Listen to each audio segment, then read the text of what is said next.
Hi, my name is Tracy Lynn, and welcome back to the Hold the Granola podcast, a no bullshit approach to the yoga industry.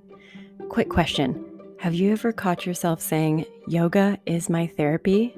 Well, on today's episode, we are examining mental health, the therapeutic benefits of yoga, and why your asana practice may not be an effective replacement for therapy. My friend Dene Logan Selkin MA, AMFT, RYT is a therapist, a yogini, a tenacious wisdom seeker, and a California soul through and through. In her work with clients, she is known for her nurturing presence and authenticity. I can attest to that just as her friend.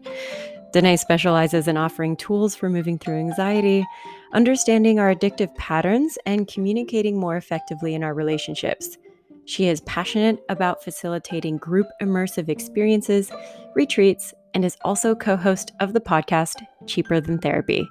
Listeners, my dear friend, Dene Selkin.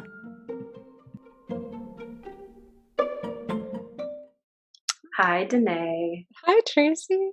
Hello. It's so good to see your face. I know. I miss getting to see you and squeeze you. I feel like every time I used to see you in the studio, I would just bombard you with taking your entire little body in my arms. I miss that. And I miss your tall body, taking my little body in and squeezing it. I miss physical contact. Yeah. I do. I think that's one of the hardest things about this for me is, just how much I miss being able to touch people. I'm such an introvert, so the rest of it, I'm I'm actually kind of good, but I definitely miss being able to physically connect with people in the way that we used to. Yeah, I'm a very introverted extrovert, especially with the way that our first meetings and then how our lives enmesh themselves through yoga. And how that's such an intense, I always felt like when I was stepping in to teach, especially, at Soho, I've been really good at trying to be neutral and not name places, but I'm just going to name places. To me, Soho was the pinnacle of the raddest place to be and to work and to practice. Yes. And it was a really trippy moment for me when because you invited me there. And then when everything changed and I got hired there, and my first class was it wasn't my first class, but I took over a class for you when you were mega pregnant with Cairo. And mega is the exact way to describe it. I had a 10-pound baby who was every day people would be like, "Are you having twins?" And I'd be like, "You're not allowed to say that to me." But he was so big. So I was actually mega pregnant. You were mega pregnant. Mega. And I just remember you so specifically waddling through the hallways. Real talk, waddling, and then teaching, and you still had this booming energy and presence in there, but you would just be busting those doors open, just fanning yourself off. So yeah, I feel Cairo's kind of a sweater like me. I think about exerting myself and I start to sweat, and he's like that too. And so I think I sort of attribute it to how much time he spent in a hot room in the womb. He's a yogi. He's releasing all the toxins through his sweat, and he learned to do it really, really early. Oh my God. He was double. I don't think the womb is probably a hot space. I think it's warm and cozy in there. His was certainly a hot space, whether it should have been or not, but yeah. I'm so curious. What did your doctor think? Well, it's funny, as much time as I spent in a hot room teaching, I really didn't practice hot yoga while I was pregnant. I'd had a miscarriage, and I was just although they sort of, we understand about miscarriages that normally it's not attributed to things like being in a hot room. I was really uber paranoid and really wanted to sort of carry the pregnancy to term. So I was just like, no, like, no hot yoga, but tons of women do hot yoga. And I think like doctors normally say, like, don't start anything new. So if you haven't been practicing in a hot room, it's probably not the best time to start. But I mean, we certainly had women, at Soho that like practiced until like literally they went into labor and they'd be like, okay, well, done with class. I'm going to go to the hospital because my water just broke. But that was not what I did. I kind of was very mellow, almost. I wish I had been a little bit more active, to be honest, than I was during my pregnancy, but definitely would stand there with my hydro flask full of water and ice and close to the door screaming at everyone as I did nothing by myself throughout my pregnancy. I'm just being real. That's just what happened. No, I mean, I was constantly amazed by some of the people that would step into that space pregnant and was like, holy shit. Yeah. Like, look at y'all moving. And I think there was actually one person that did like a yoga sculpt class the same day of her planned. Yeah. Like she had her birth was, is it called induced? Is that the right term? Oh, yeah. Yeah. Okay. Yeah. Yeah, she like made sure like, well, I'm going to get one more yoga in before I head to the hospital. Those hot yogis, we are just a special breed. They really are. We're laughing in recognition because we know that the commitment is real. Yes. It is literally drugs. And that's why I like really wanted to talk to you, because you are a yoga teacher, yes. But you are also a marriage and family therapist. Yes. You are trained in these things. And that is how we met in a class setting. And I was trying to remember how long ago it was. I mean, I feel like it was like at least 8 years. Like, I don't know, like 6, 8. I'm not even sure. You know what? It's like you get to this point where you've known someone so long. You're like, how many years have we known each other? I mean, I would have to like sit down and break it down. But yes, we met in like a drug and alcohol counseling type of like certification class, and just remember your energy being so magnetic and me being like, that girl, I love her. And then you showed me some video of you dancing and doing the belly dancing, and I was like, she is like goddess. Like I was just I was so captivated by you. And I remember that I was like, you were talking about how you loved yoga and how you'd like practiced yoga, and like maybe you hadn't been practicing as much recently at that point. And I was like, oh, come to my class. I teach in the South Bay. And you like actually showed up, and I was like, she came to my class. I'm so excited. Yeah. Well, I showed up because you were the sweetest person in class and you were the meanest yoga teacher. Yeah. It's so funny how often people will say to me that that like you're mean with what you're saying. And I'm like, it's fascinating. I don't experience, I guess, because of what is in my heart. Because like, I'm like, why do you feel like I'm mean about it? It's, but people say that often. They're like, your energy outside of the room is just very loving, but that's not how you are in the yoga room. And I'm like, that's interesting. I mean, I'll amend my statement and say that you aren't mean, but you do teach a challenging power flow. There's a level of intensity. There's an intensity.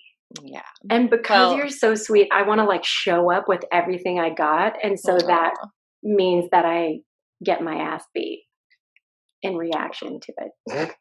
I will take that in with just so much gratitude. Like that feels very heartwarming to hear. Thank you for that, Tracy. And thank you. Thank you, because you really kind of kickstarted like a whole new chapter of my practice. Because at that time, because I started doing yoga when I got sober. I got sober, and I haven't really talked about it on this podcast, and I don't really bring it into everything that I do, because while I do identify as a non-drinker and somebody that doesn't Mm.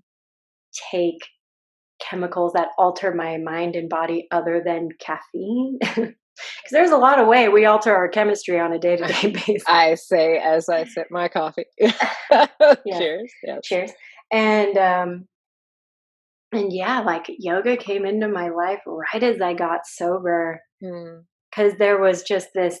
I think I had like 9 months or a year when I first took my yoga class, which was a college class. Mm. So it was like a semester, and it wasn't just this, I'm going to show up for an hour and then go on with my life. It was like, you need to be here 3 times a week for Mm. 2 hours on each of those days. It was like an immersive experience. It was the coolest shit ever. I was about to say how beautiful. I feel like that's sort of a rare immersion into yoga that not many people experience. I think, like, if you look at our lineage and like where yoga comes from, that is sort of the root of how yoga was practiced, that it was like a deeply immersive, like your teacher is like the person you're spending all of your time with, deeply enmeshed in this process of unpacking through your yoga. But that's not how, in the West we we necessarily, like, it's been very sort of you know like a form of exercise and something that is a little bit different than its origination, I think. Oh yeah, it's definitely like a buffet line of yoga. Mm. That's real. Yeah. Right? And kind of an assembly line too, in terms of how Mm. we certify teachers. Mm. This has been something I've been ruminating on a lot lately, Mm. because it's very different. And versus, my own mother, who I'm like trying to get her to be willing to encapsulate her experience as a yoga practitioner from like 1969 until now. I just saw you posted a picture of your mom with her teacher in the 60s. I mean, how cool is that? So you grew up with an awareness of this practice and the benefits and what it did for her, I would Yeah. imagine. Wow. Yeah. She sent me pictures of her notebook of taking notes of a Sanskrit lecture, or it was Mm. on the sutras, and it's dated like just a few months after my birth. And Wow. I'm like scribbling in it. Oh my gosh. That's incredible. Um, yeah. I feel like I was just talking to a client that is like in a deeply immersive class experience with Sanskrit right now. And I'm like, I think that's phenomenal. I'll be honest, a little intimidating because Sanskrit is certainly, when you break it down, sort of an intimidating thing. And yet I feel like there's a lot of that, all of the eight limbs of yoga that we've gotten away from a little bit, like how much more there is to the practice than just the asana. And I feel like you speak to that a lot. Well, thank you. Because there's so many parts of me as a yoga teacher and a yoga student, for first and foremost, that Hmm. is kind of constantly battling with this, um, like, am I a phony? Mm. Like, am I actually doing this practice? Like, am I actually honoring it? And I Mm. think perhaps I've been inundating myself in the topic of cultural appropriation, perhaps a little too much the past couple weeks. Like, it's been kind of detrimental to my mental health, because Mm. I want to just, there's a part of me that wants to do right by people Mhm. so much that when it's brought to my attention that I am maybe being a little reckless, or I maybe need to draw my attention over here, like, I kind of overcorrect Mm. and try to do the most to make sure that I'm honoring roots. And so that's why I started to, like, my mom started to send me things. I'm getting a little dyslexic right now because I'm excited to talk, but Mm. I was like, fuck, like, I've been around this my whole life. Like, I have these kind of floating memories of going to my mother's guru's home in Santa Barbara and being on these like saffron colored floors, and there was never mirrors, and it was one teacher, and I even read her obituary, which my mom was very clear. She did not give me consent to like share anything about like in relation to her teacher's death, because her teacher has died over a decade ago. And it was just a really interesting space to be in, and is so different from what contemporary yoga, or at least like modern yoga as it is today. It is such a far divide. Like there is a Grand Canyon distance from what was being taught back then. And, you know, in her obituary, it was saying like her grand total of like 40 students, which for you and I on a Saturday would see, if we taught 2 classes, like 100 people in a day. Yeah. Yeah. I mean, I mean, there's so many things you just said to speak to, right? And, you know, I think the thing of overcorrecting and sort of wanting to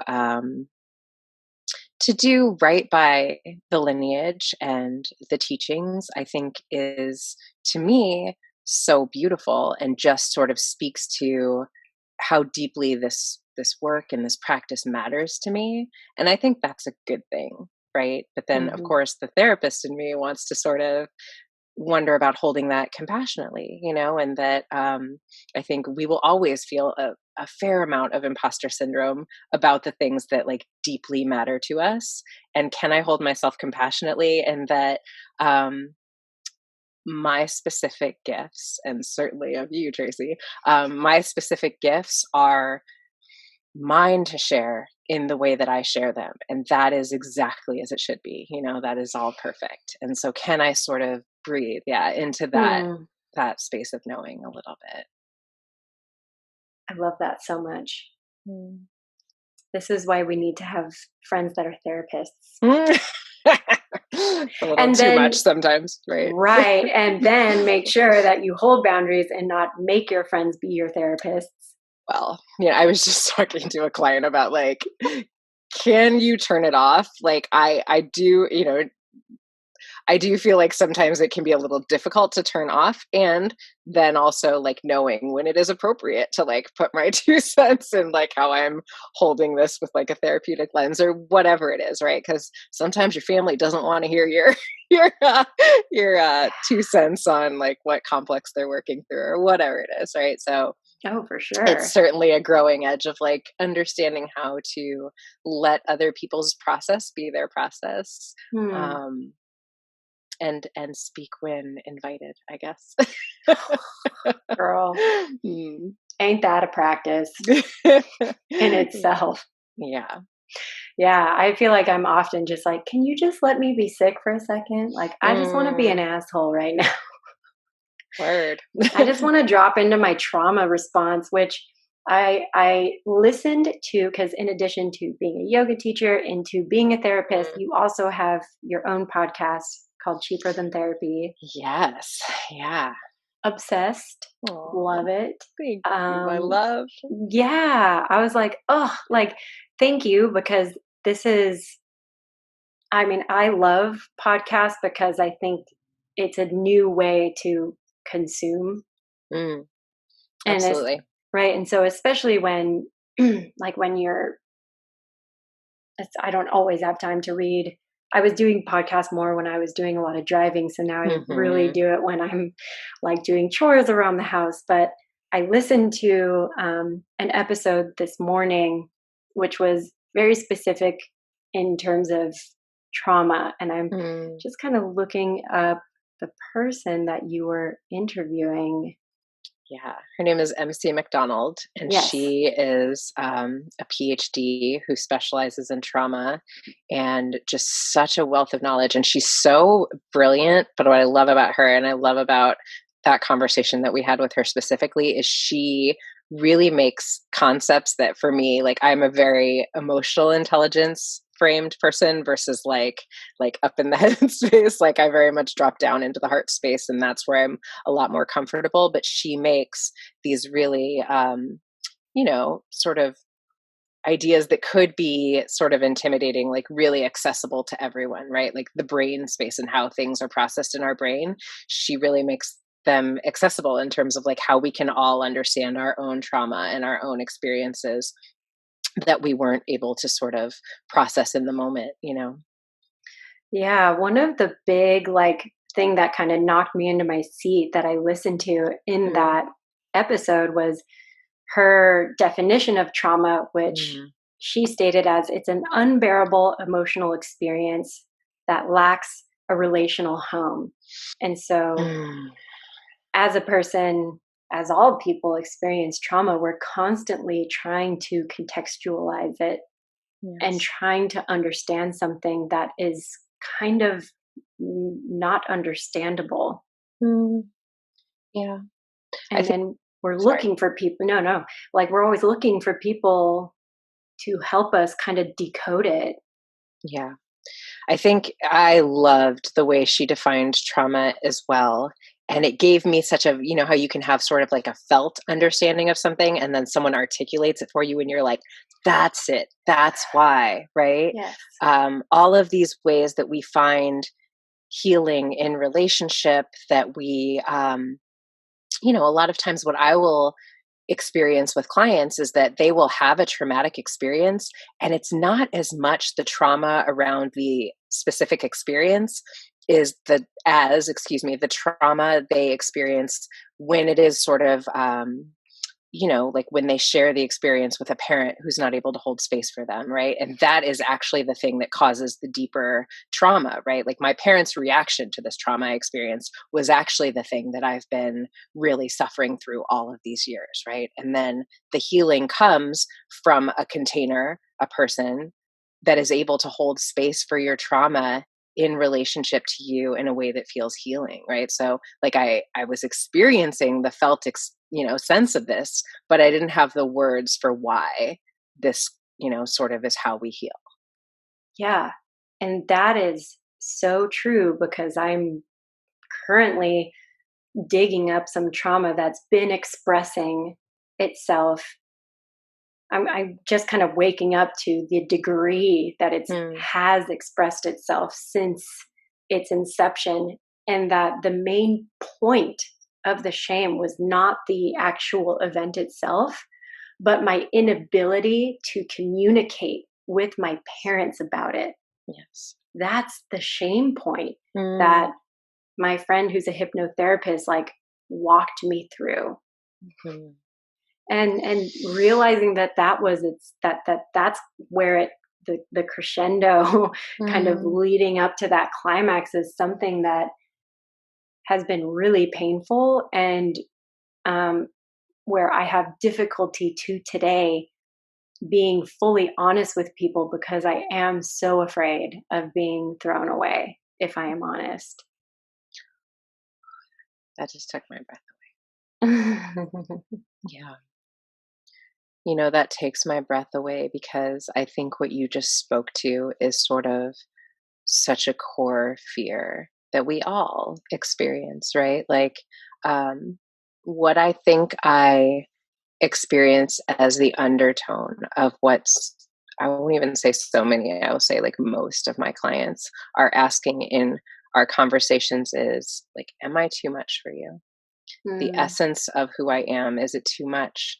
Um, is it, is who I am something that like am I okay in the truth of who I am? mm, And if not, am I disposable? Am I not worthy? Am I too much? It's just like all of these messages that we've received for a lifetime that sort of tell us that the truth of who we are is too much. And so we need to sort of shift and mold ourselves into the world and to who the world needs us to be when, mm. as we both know, we actually come into this life 100% perfect. Like the babies are the gurus. Like they have not been touched and they have no sort of sense of like who they need to be for anybody else. They're just here. They're just present.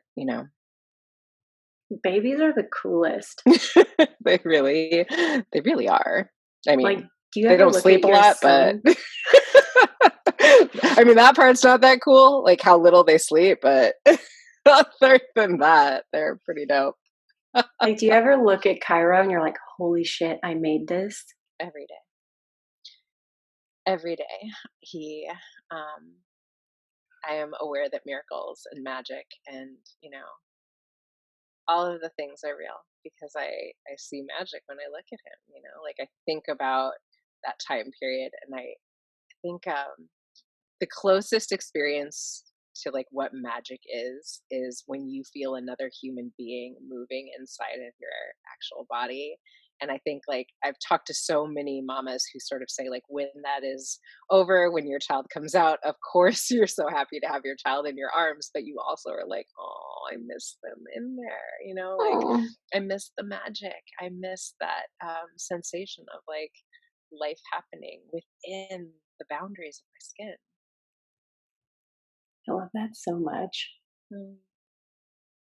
I recently did a therapy session, a hypnotherapy session, because that's been really helpful Mhm. for my trauma. And I got to this point in the session where I was, this is so weird, but just go with me on it.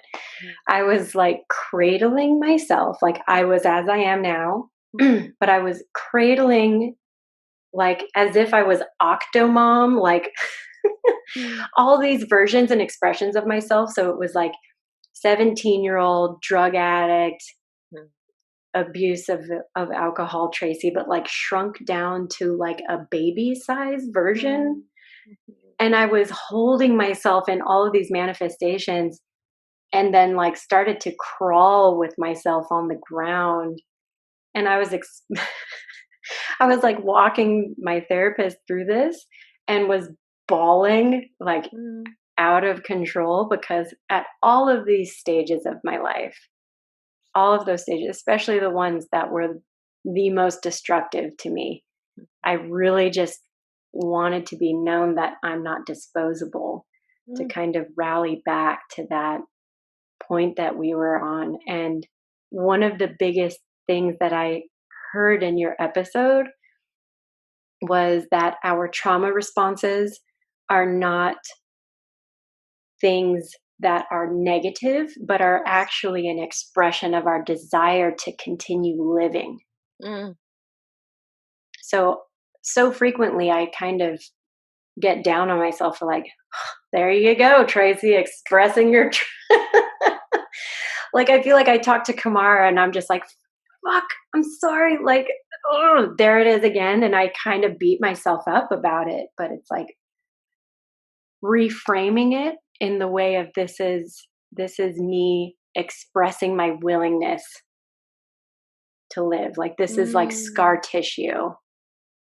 Yeah, our attempts to be whole to me, right? Like I love how Carl Jung wrote letters to Bill W., who started Alcoholics Anonymous, and they sort of were communicating back and forth. And one of the things that I loved and sort of pulled from the letters that he wrote him was that he believed that alcoholism was sort of like this spiritual thirst for wholeness that sort of manifested, showed up as this like, inability to sit in the things that we don't speak to, the traumas that are not addressed. That is how it manifests, that it is how it shows up. But Mm. um, I love sort of looking at something that society holds as sort of some sort of a moral failure or like like the word is not coming to me at all, deficiency, Yeah. as like this spiritual thirst for wholeness, this awareness that there are things that are off that nobody's speaking to.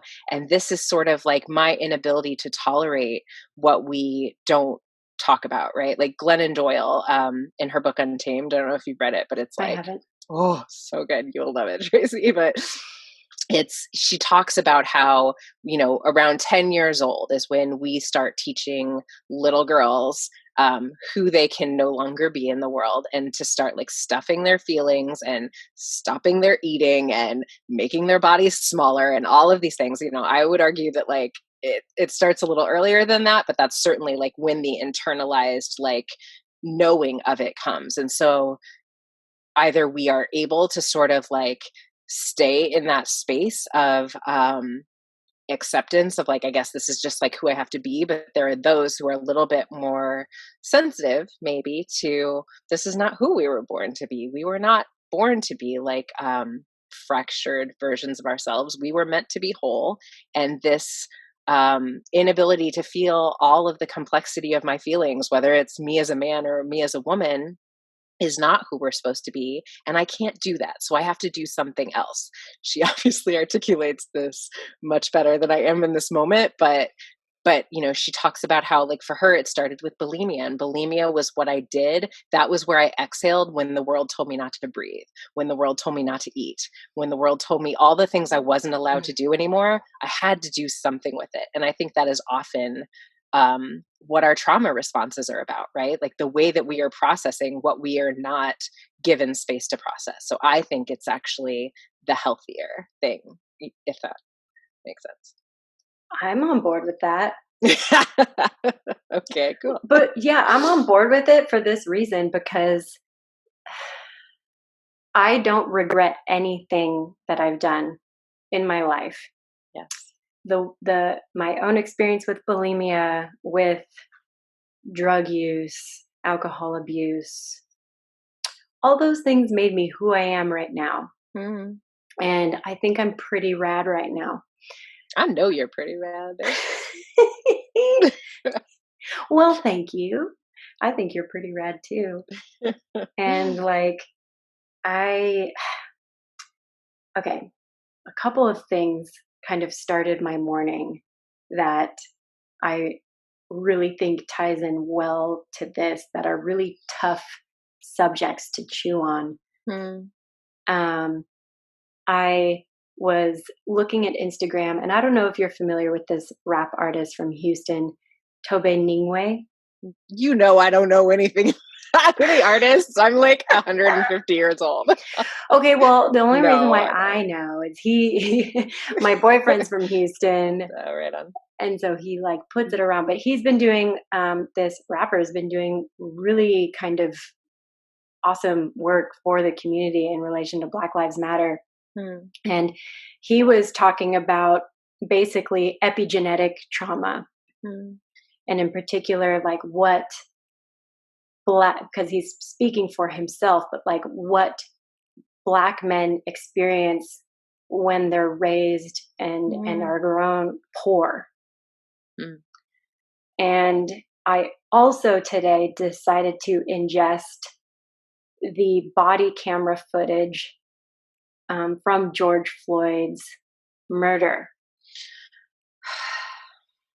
Yeah. I'm just going to go there. Yeah.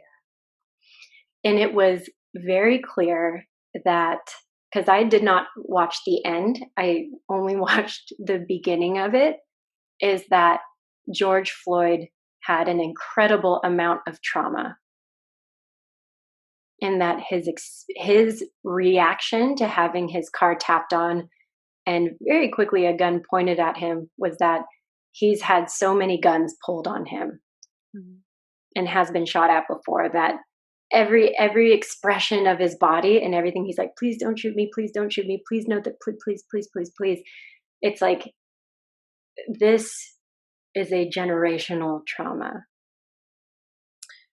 Absolutely. And, it's funny, like, as you even start to speak to the experience of George Floyd and the footage, I can feel in my body the somatic response I have to that, right? I definitely had some conversations during like the height of George Floyd's murder, around, just how much I have, there's not a lot that I have like a very strong opinion of, like, this is, to me, what is really difficult about our culture, but the constant traumatization of not only just Black people, but all of us that we continuously play footage on repeat of Black men, especially, being murdered, as if that is not traumatic for our psyche to ingest. We do not, as a culture, show footage of white people being murdered. We just don't. There have been times when terrorist groups have cut off the heads of white men with a hood over their heads, so you can't even see their face. And it is cut off because we believe that that is too traumatic for us to ingest, the witnessing of a murder. But if it's a Black man, we have gotten so sort of desensitized, or are still sort of operating from the space of a Black man is less human than a white man. And so it's okay for us to ingest that. And I have just such, I see George Floyd, I see Trayvon Martin. I get emotional as I talk about it, because every one of those men to me represents my child, Yeah. that represents someone's Black son. I can't watch that footage and not feel like a mother who is watching the possibility of what could happen to her child. And so I find it so deeply disturbing and problematic, and something that we have to look at as a culture. Like, why is it okay for us to continue to show this footage as if it were not something that we shouldn't be seeing? I understand that people are like, yeah, but if we don't see it, we won't believe that it's real. But even in that, Yeah. that speaks volumes. Yeah. It's like we have to then disproportionately show that. Mm.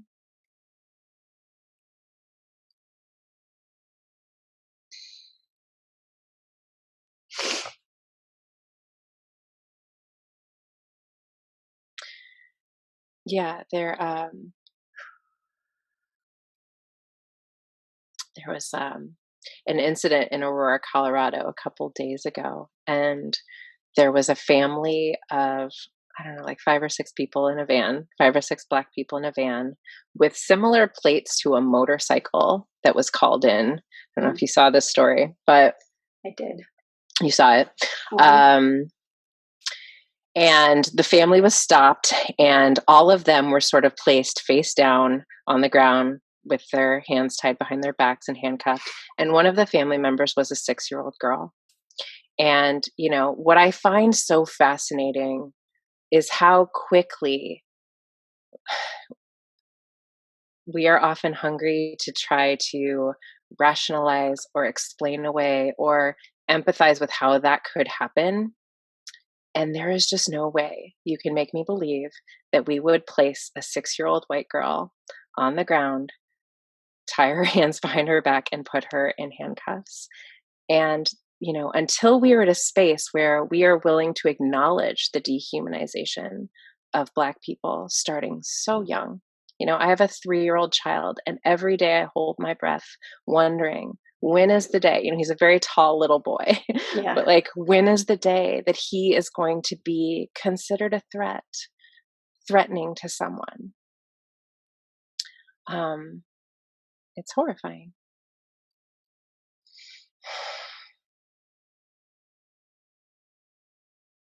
Kamar has been an incredible teacher to me throughout our entire relationship. And during this time in particular, has been so incredibly patient with everyone around him, and has been transparent to a degree that he is comfortable with, and very selective of what he shares. And there is nobody else I would want to sit next to.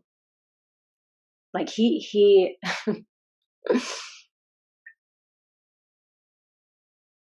I, as a white woman, was, because I have seen so much.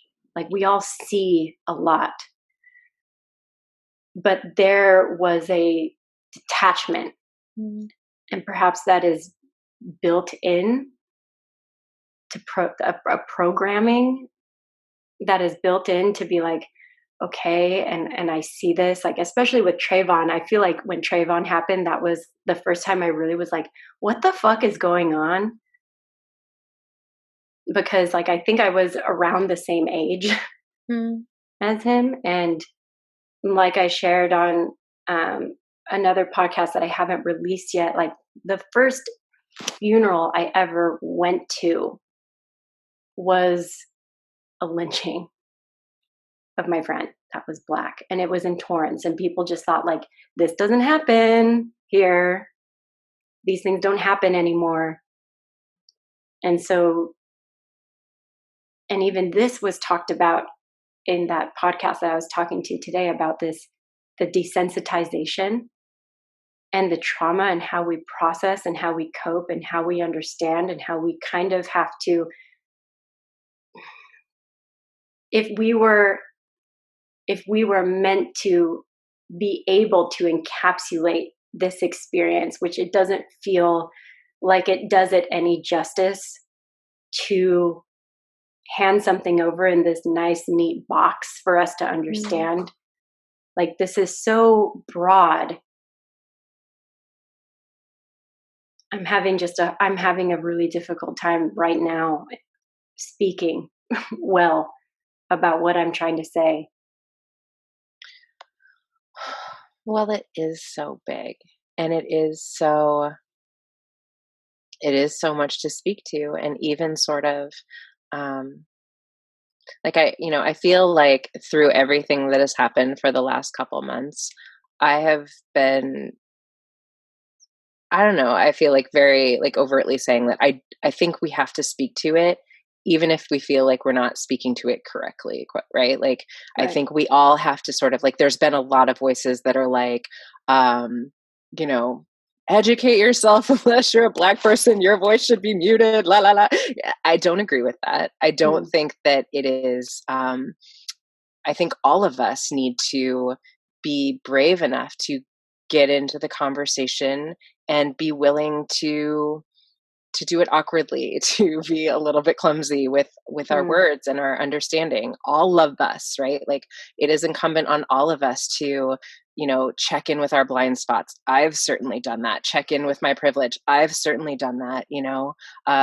These systems impact all of us. No one is immune to the effects of racism and systemic racism in this country.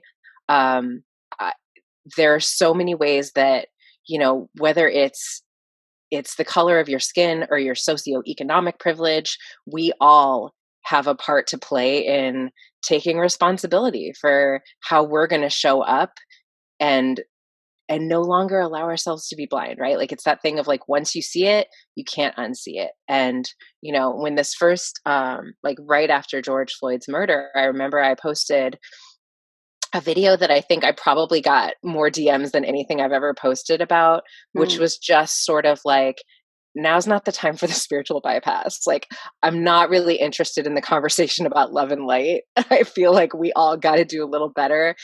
I mean, especially as yogis, especially as light workers, especially as healers and people that are holding space, we've got to be honest about the pain that people are addressing that is so real that if we say, we are all the human race, we are all one, we are really sort of negating the experience of what it is to not, or to know that that is not the country that we live in for all of us, right? Like, that is not the truth of our America. yeah. And I don't think that's actual healing, I don't think that's being an ally, and um, I don't think that is what union and yoga is really fundamentally about.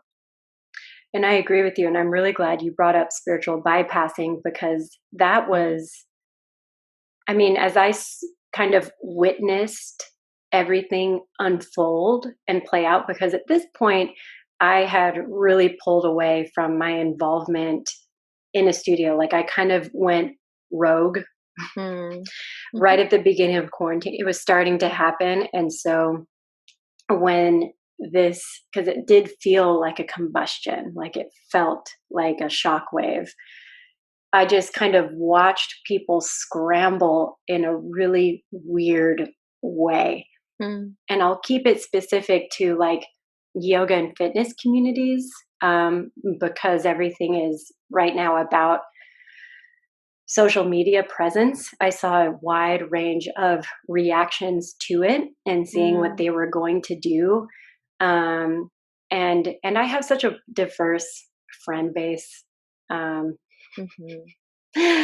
it was just a very interesting thing to watch everybody do this. And people were reaching out to me like, what do I do? I'm like, you I'm like, everybody needs to decide for themselves. Yes. And I also think, that it shouldn't, and I'm just going to be very honest. Like, I also watched a lot of people just grab their closest Black friend and do a thing. Like, they just did a thing. They're like, is that what we're doing here, Tracy? Am I your closest?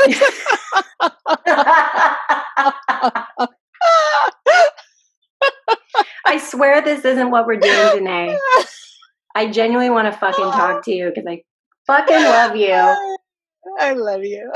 And I honestly did not have a plan or structure to this today, but I was like, we're just like riffing all over the place. I love it. This is a straight up riff session. I love it. But but yeah, I started to see some places kind of, I don't know, it didn't feel right when I started to see people talk about Black Lives Matter in past tense. And kind of still matter? Is that what you're saying? Black lives still matter, so you're clear. Remember when Black Lives mattered? that was fun. That was a month or two ago. Yeah, let's get back on our yoga mats now. Still mattering. Yeah. Yeah. I was just like, what?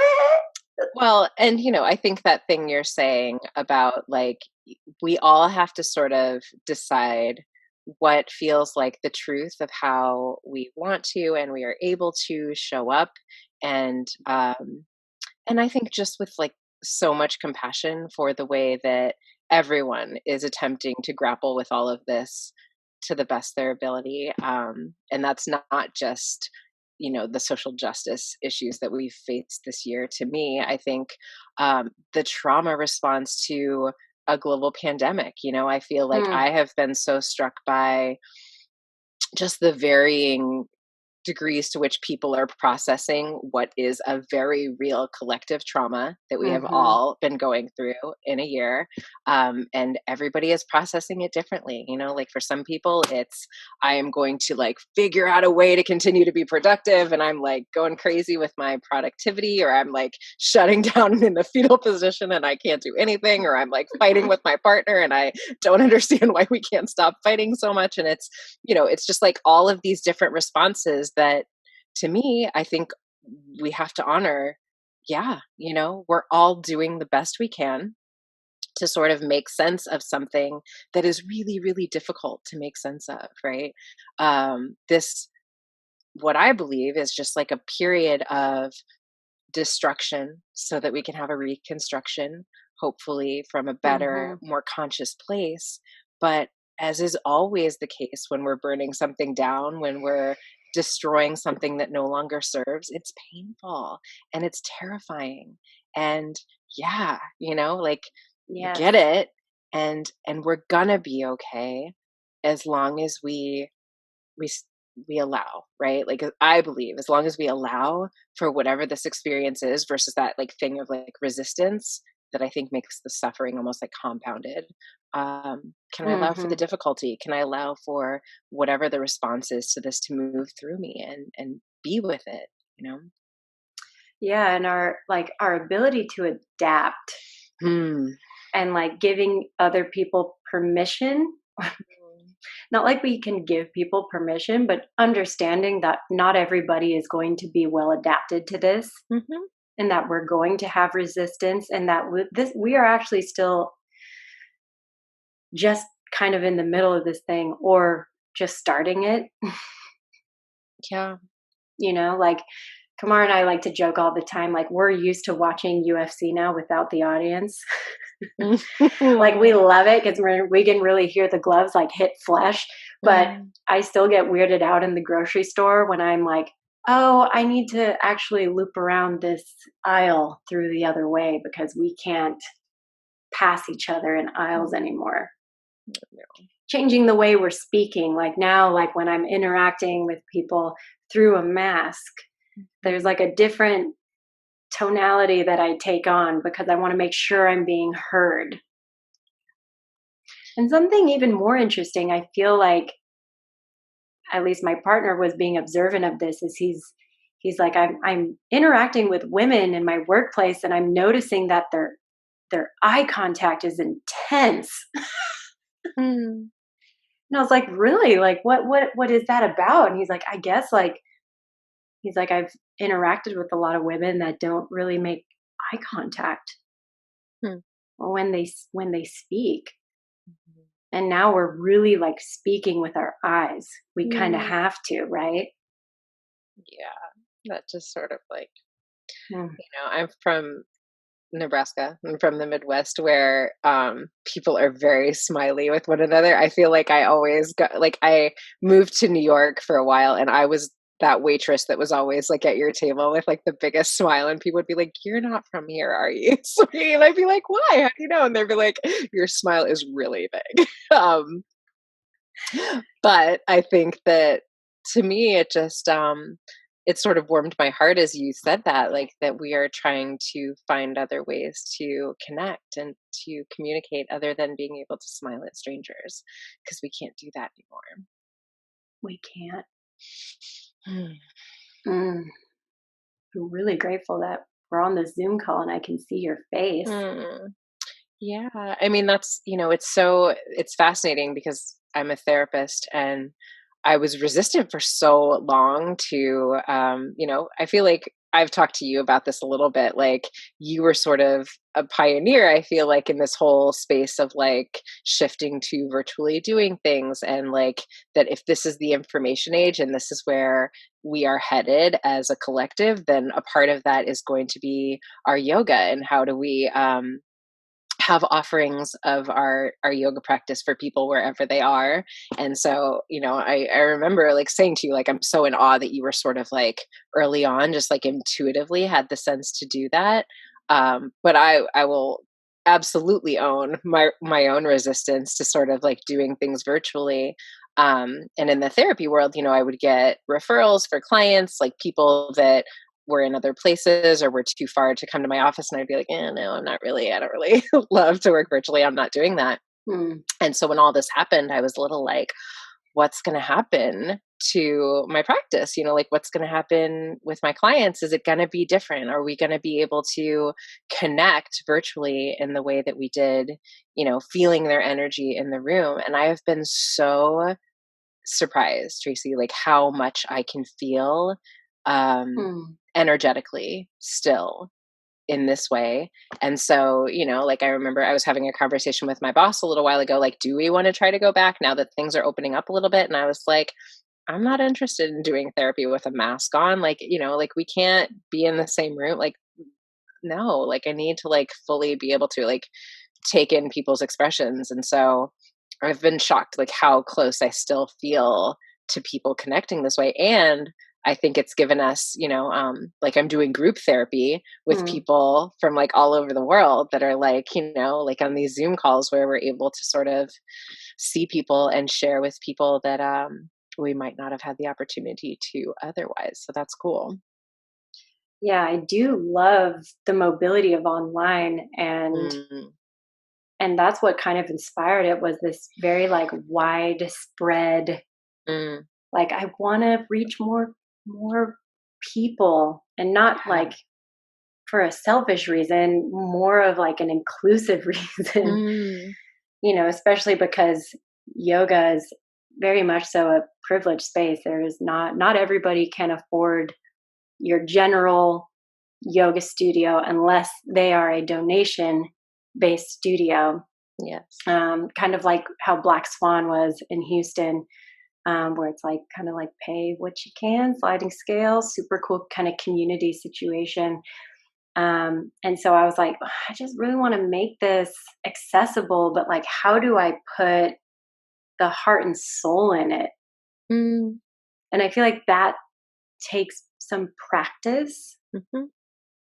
If you're not, I feel like I try to pretend there's people in the room with me. Sometimes there are people in the room, like taking the class with me when I record it, or I'm just speaking to my cat. But Mm. yeah, I mean, there's that the interaction can be lost, and Yeah. yeah. Yeah, I mean, I think that we are all in the space of our growing edges around all of this. To your point, we're figuring it out and learning as we go and like seeing what works and trial and error. But I do think, at the beginning of this, I can't remember his name right now. It's the guy that wrote Rich Dad Poor Dad. I'm gonna look it up later, but whatever his name is. I'm at a But loss. right, Yeah. he was saying that this is a shift to the information age, and this is what's happening, and all of us are gonna have to sort of figure out how to evolve and how to do things in a way that is different than what we've done, because some of the brick and mortar experiences that we had in the past are not going to come back. Um, some of the ways that we have been able to communicate with one another. Of course, we hope at some point we'll be able to hug and I'll be able to jump on you again, but we don't know. We don't know how soon that will be our reality, that we can just like love up on each other the way that we used to. And so we need, these moments of like just seeing your face without a mask through a Zoom call feels really healing.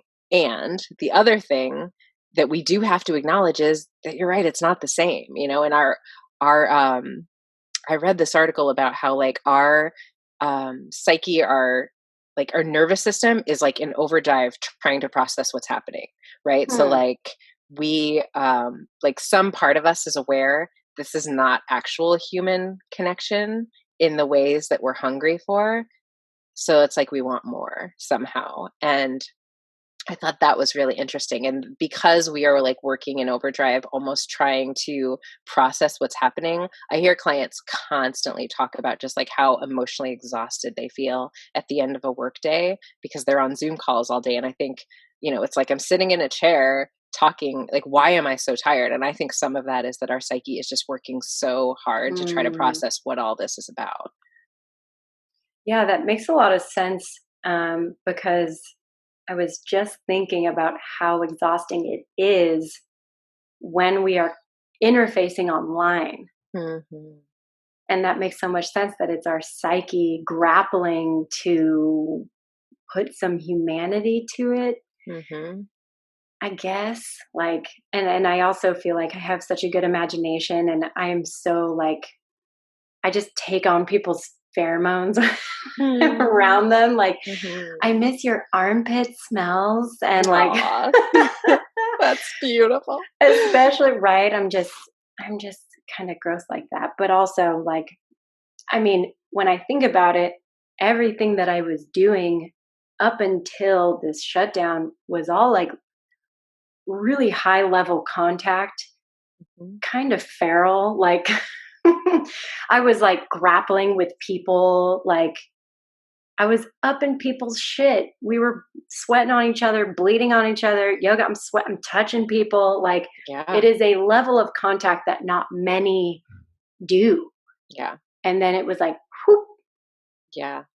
I don't know about you, but I feel that in my bones how much I miss that. Like, the hot yoga experience especially, for me, that was such a part of, like, like, where I returned to heal over and over. And, like, if I was overwhelmed or I was, like, in a space of anxiety, I'd be like, "You know what? I need a hot class." And, like, somehow, like, and, and I tell people all the time, like, hot yoga isn't for everyone, but those of us who find healing in those spaces, like on such a visceral level, when you feel that experience. And I think about so often, like, is that going to be something that I don't get to have anymore? Like, I miss it so deeply.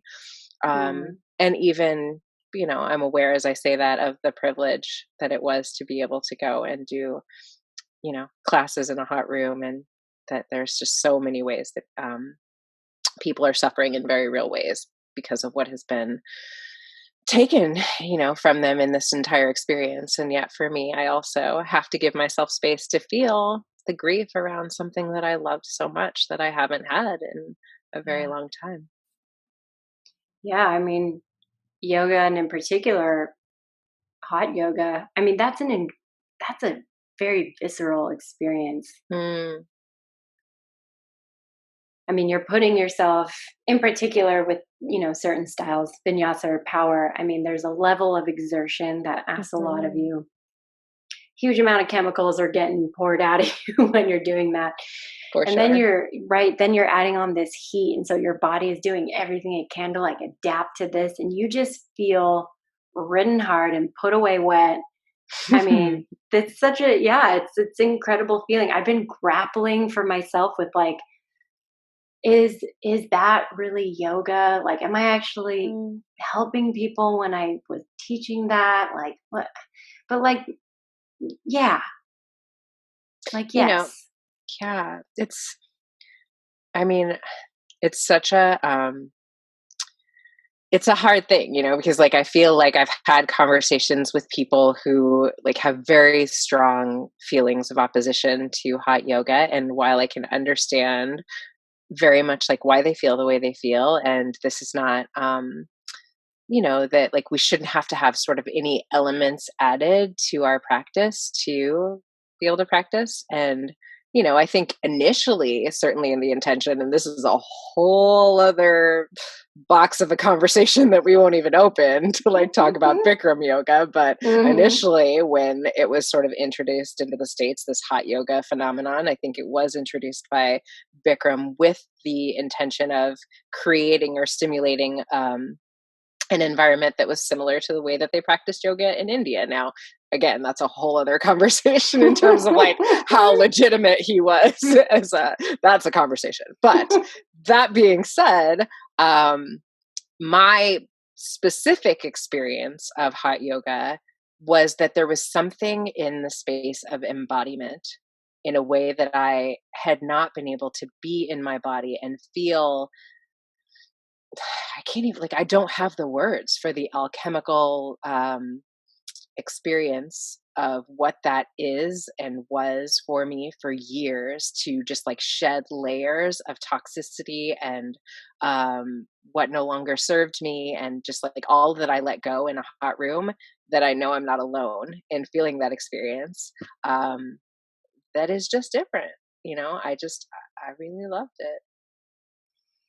Yeah, I think that it's, and I'll just again speak to myself because I mean, a really big reason, the main reason why I wanted to talk to you was how therapeutic it is, Mm, and also the potential for people to to bring this word back, to bypass like real therapy and processing and kind of using yoga as this like surrogate therapist. Because I mean, at least for me, and I do believe that, I mean, in general, trauma and the body, you can't divorce the two. mhm.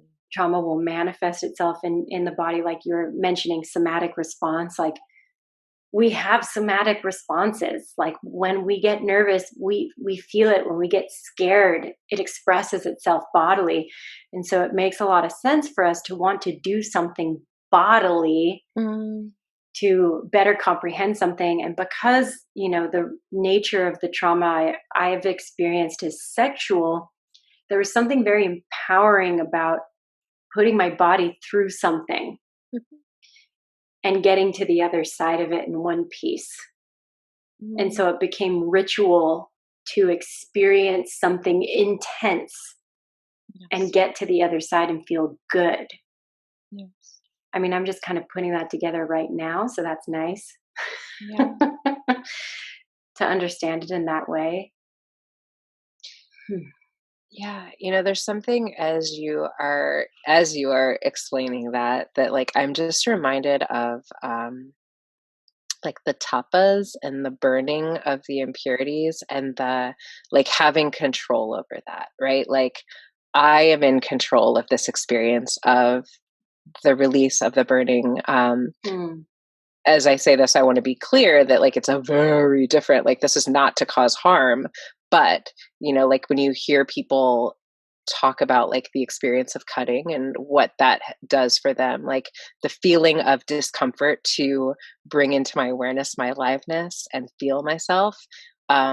There's something in the same vein of that. Now again, I like really want to be clear that we are like not going into a hot yoga room to cause harm to ourselves. Like um that should not, and hopefully is never the point. Like this is not like like I'm doing this to feel pain. That's not it, but there is like, to me, a sense of like I am doing this and I feel a sense of aliveness, if that makes sense. Oh, yeah. I mean, I was just going to say, I was like, aliveness. Yeah. I mean, that was the reason why I was a cutter, and it was to feel alive. Yeah. And again, yeah, we're not drawing parallels of self-harm. Please be clear with what we're saying. That is not what we're saying, right? Yeah, absolutely. We do not go into a hot room to harm ourselves. Yes. No. But at the same time, I mean, there can be the potential for an overusage. Right. So we'll. For sure. And, Gabor Mate, who is one of my favorite experts on addiction, and like speaks about how, everything on face value can be addictive and nothing can be addictive. Like it depends on our relationship with it, right? Like there are people who use heroin recreationally and it never becomes an addictive relationship.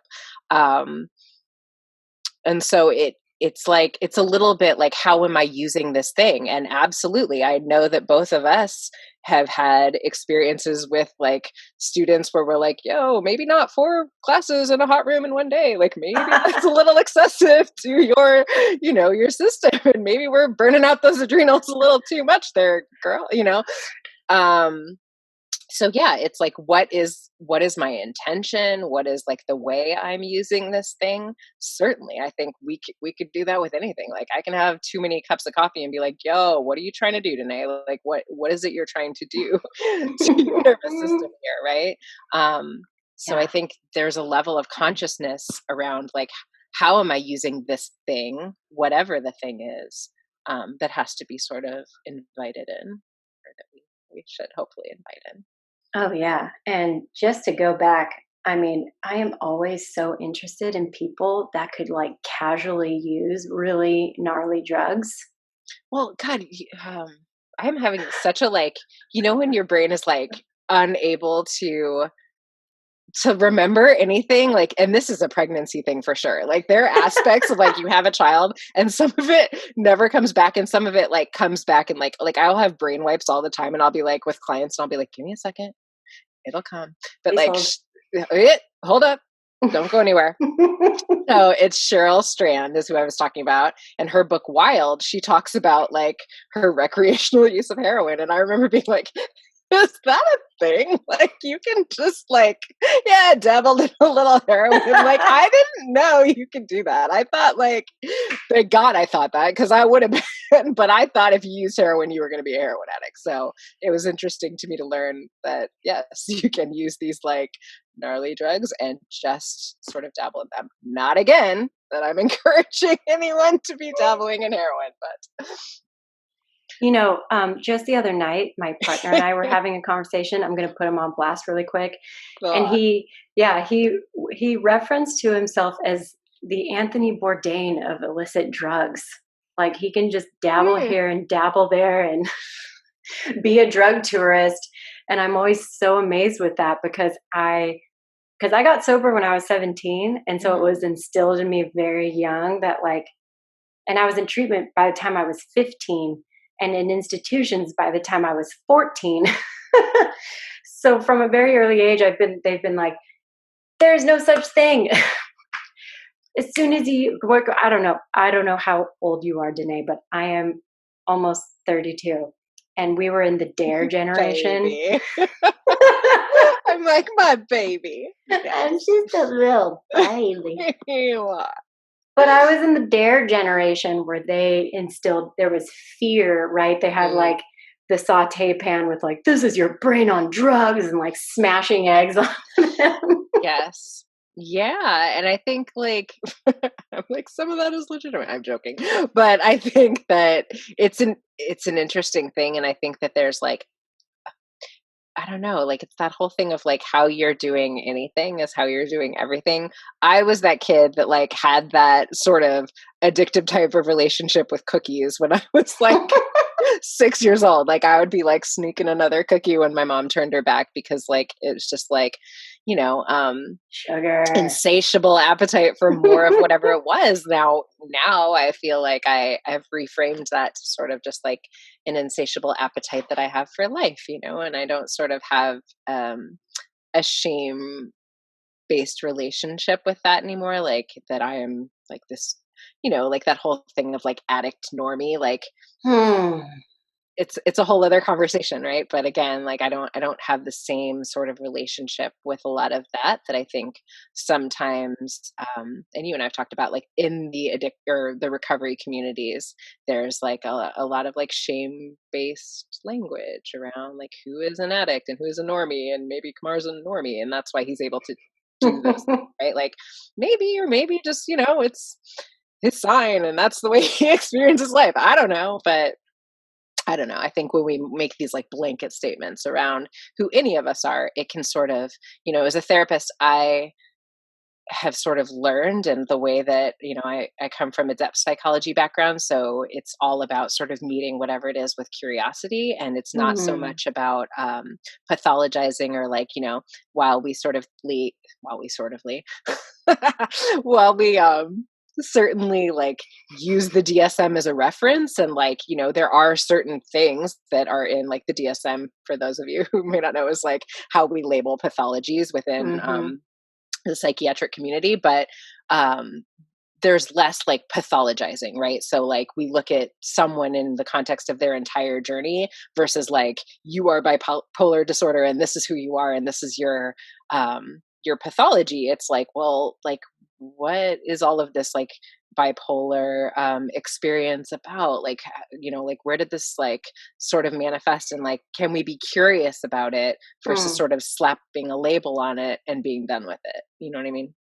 I'm curious, Dene. Do you believe Mm. that? I feel a big question coming on. I'm like, wow. Those moments like where you're, this is going to be the the clip of the interview where it's like, whoa, answer correctly. 'Cause, okay, I'm ready. Well, this is something that I've been talking about with my partner because Mm, I've had very binary thought mhm, processes, but I feel like that's kind of born out of my desire for things to be predictable, because to mm, me predictable equals safety. So sure. when things don't behave according to blah blah blah, I get really weirded out Mm, and feel like unsafe or unsure. mm, So we were talking about, and I'm curious as a professional if you believe that mental health is fluid. hmm, Like somebody can be diagnosed, and then because of neuroplasticity or whatever, that people can work out of their diagnoses. yes.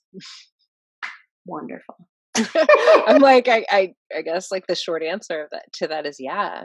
And I think that I I absolutely just like I like to hold space for the complexity, and I think that there is a complexity in like how much grounding and sense of like peace and exhale it can offer to someone who has grappled for a lifetime to have some sort of a diagnosis of, okay, now I understand what all of this has been about.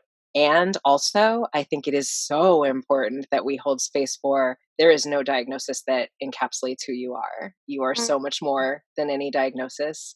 Um, and I think that is really, really important to state and to not like, um, to hold so tightly to I don't know. I don't know if that answers the question, but to hold too tightly to any aspect of how someone outside of ourselves is experiencing us as how we define ourselves. Yes. And thank you for saying all that, because I mean, even for myself, I've recently just took a very inquisitive look. I love curiosity, by the way, Mm, in terms of what you're doing, because I think it is more helpful to be curious. mm.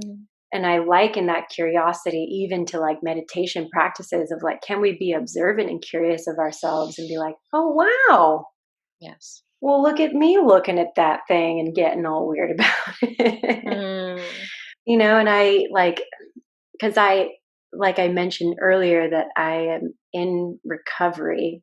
mhm, I mean, even that's a weird word, mm. recovery. Like, aren't we all in recovery from this experience of like our human conditioning, right? Yes. I And think that's like, what this life is about, recovering from the things that we're conditioned to believe early on. That's yes. my 2 cents. Yes. And thank you for dropping those cents. Because, and again, because I was so young when I got into recovery and into AA, Mm, and I've mentioned Malcolm Gladwell on I just, I just keep mentioning the same people because I'm obsessed with them. But mm, Malcolm Gladwell talking about like truth bias and how we're like, well, if they say it, it must be true. And so when I got told like, well, if you were this, then you're an alcoholic, and I'm 17, and I'm like, okay, I'm an alcoholic. yeah. Where now I'm kind of like, I kind of don't think I'm an alcoholic. Yeah. Well, What I believe now, or at least what I'm looking at, because fluid and I don't know yet, and all these things, is yes. that for a specific time period of my life, alcohol, I used alcohol and I used drugs to cope with the unknown and to cope with pain. Mm, And I don't believe that now that using them would be of any benefit to me.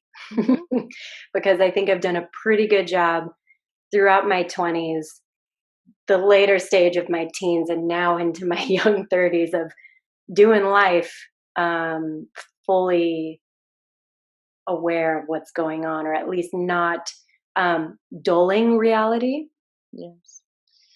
Um, and I think I'm having a much more cohesive relationship with myself, and actually like deeper spiritual experiences, and a lot more of a rigorous meditation practice now that I've moved away from 12 steps, because I was really having a hard time with the shame based, not like it is shame based, it kind of has become in a weird way. I guess it just depends on who you're listening to in there, Right.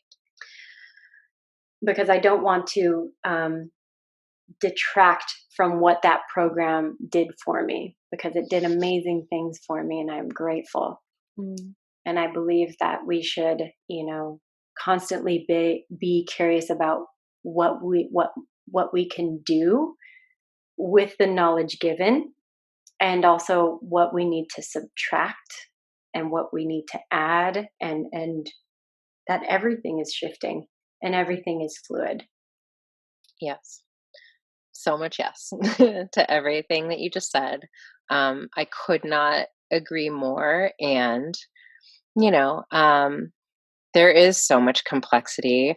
I thank God for 12-step rooms. I hold them with so much reverence and, gratitude that they exist for people that need some space in the world. Laura McGowan, who I don't know if you've heard, you were talking about Holly's book, and Hmm. I'm like, I can't remember the name of her book. Maybe I'm like, Brain what's wipe. and there it is again. But so I think Laura McCown used to have a podcast with Holly, and her book is called We Are the Luckiest. And it's, she sort of grapples with this conversation that we're having in the book, right? Around like, what are the issues around 12 steps? Where is there dogma within the rooms now that, initially it was sort of like, if you look at the literature, like it says things like we are like, there is no dogma in Alcoholics Anonymous, like we don't sort of tell people like how to do these things, like these are all suggestions, like all of the things, right, in the literature. And yet those of us who spent any time in those rooms know a lot of that is not necessarily the case anymore, right?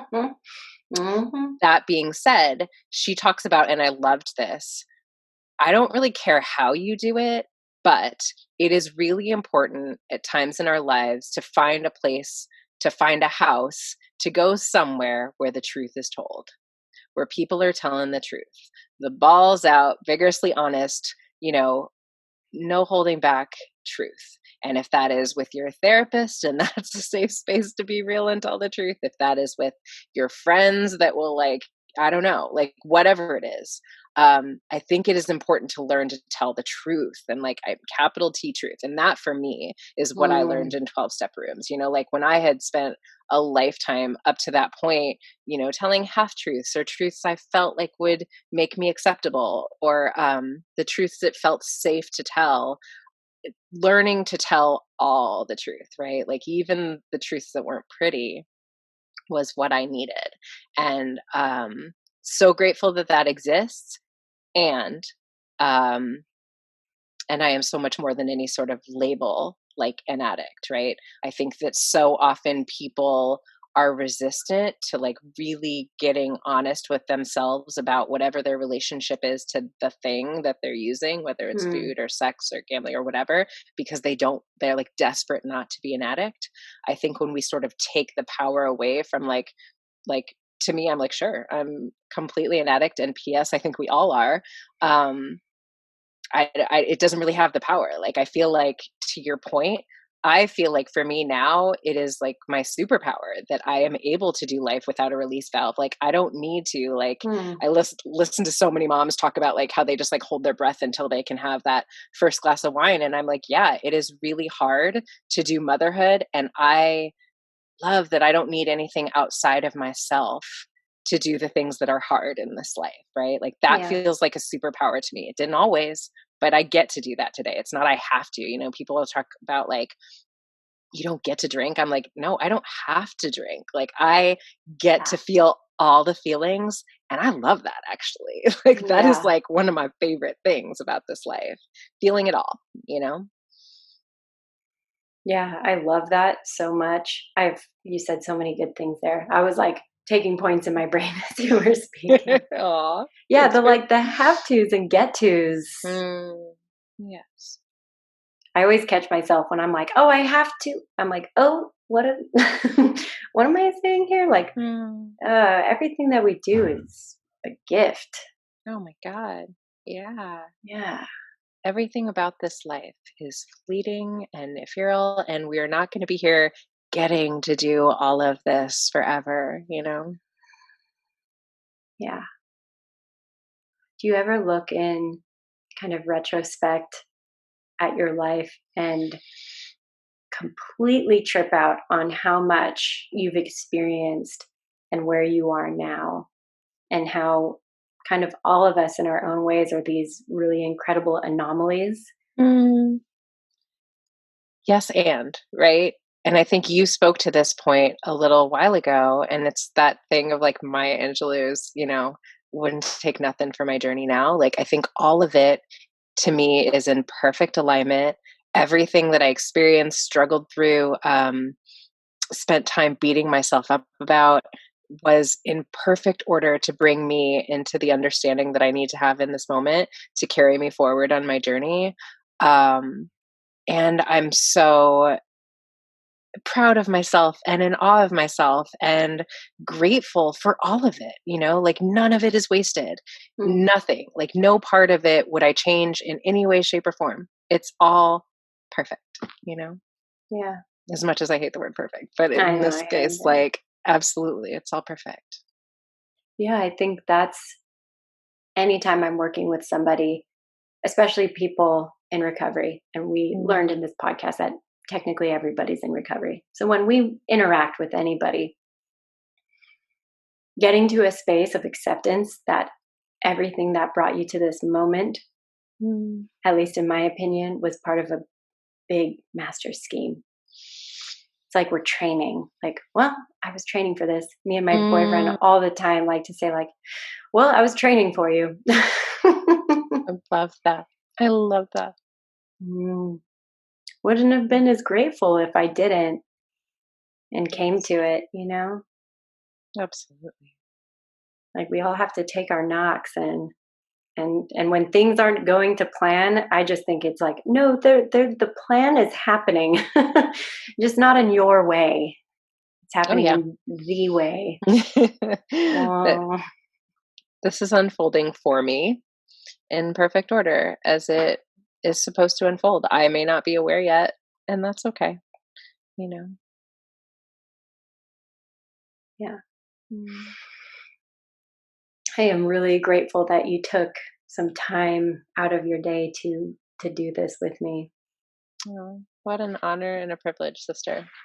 It is to know you and to get to see you and just so proud of you. I love that you're doing this. I think it's really important work that you're doing. Thank you, Dene. Mm. I think it's good for us as teachers to kind of like you said earlier, having a house where we're able to tell the truth. Mm. All teachers need teachers, That's right. and we all need to remind ourselves that we are students first. At least I try to remind myself I'm a student first always, and when I am absent of teachers I get concerned. And I'm like, oh, okay, we need to get a little bit right size here. Mm. And you are one of my teachers, and you always have been. And so thank you. Like, Tracy. Thank you, love. Right yeah. back at you. Mm. So, because probably everybody, after hearing you and listening to you, probably want to know how to find you, Mm. let us know how we can find you since it's now on the internet, not literal and actual like your GPS coordinates, but on social media. How can we find Dene? Yeah, so I'm Dene Logan Selkin on the gram, on Instagram, and I have a podcast, as you were mentioning before, with one of my sister friends called Cheaper Than Therapy. And yeah, I do this project that I like want to give a shout out because you were sort of speaking about like the privilege it is to have like access to yoga and certainly therapy. And I'm involved with this project that I love so much called the TAT Lab, which is like group therapy, but it's done virtually. And so that's really, really cool to be a part of. So if you feel like you want to like do some immersive experiences, but you don't know if you can afford to do therapy, the TAT Lab is like a really affordable way to do some of these therapeutic, have these therapeutic conversations. And it's a little bit like, like drop in as many times a day as you want. There's like all of these therapists and coaches teaching the classes. And so it's like a yoga studio. Like you can do whatever you want for the day. And like your membership gives you unlimited access. So that's pretty cool. I want to go to the TAT lab. Come on in, baby. The water's warm. Yes. I'm going to like cannonball splash up in there. Love it. Hi, I love group processing. I really do. I mean, I really do too. I'm so moved by these groups constantly. I feel so fortunate to be a part of it. I like so often I'm facilitating groups and ending the group crying buckets, just like so, the vulnerability and the inner work that people are doing and like showing up for themselves. I'm so moved by it. And this year just feels like a really fertile time for all of us to sort of unpack some of the stuff, Mm-hmm. Yeah. Time to drop your bags, people. Unpack. Yeah. Here we go. Well, thanks again, Dene. You're a treasure. It's been a pleasure. And maybe one day we'll do this again soon. Oh, I love you, sweetheart. Thank you for having me. I love you too, Dene. Thank you.